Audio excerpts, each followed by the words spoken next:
is data privacy a high priority because data privacy is no longer optional. Now it is mandatory by law. It has become a regulation in many countries, including India.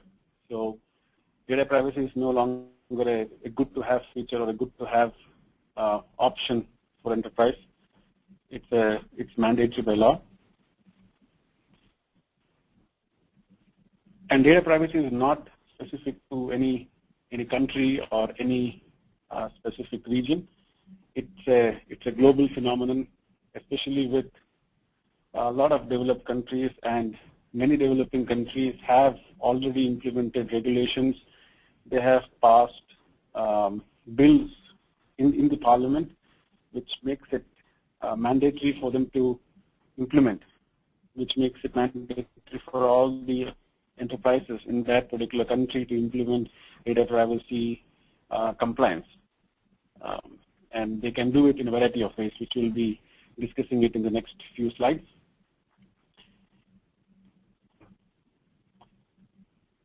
Data privacy compliance affects the business, right?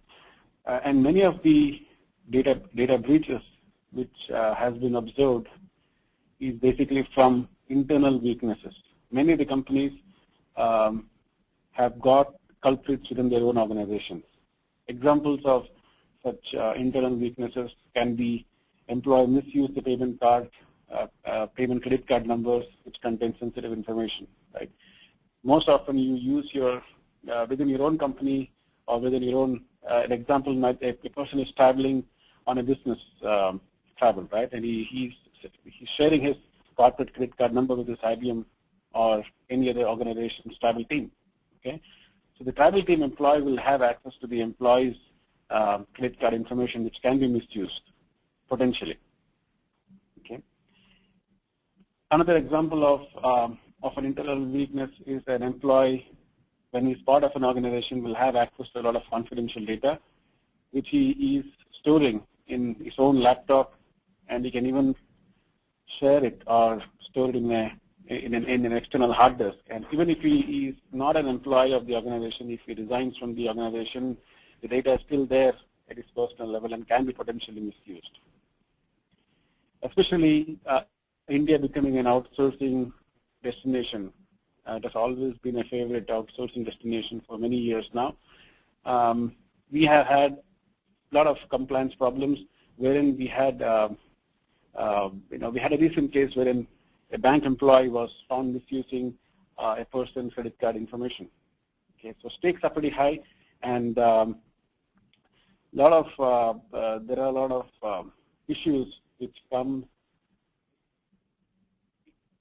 when data privacy is not strictly enforced. Okay, so what if companies do not take steps to protect sensitive information? Right. So what happens in this kind of a scenario? So as an enterprise, you risk losing customers, you risk losing revenues, and you even risk going out of business.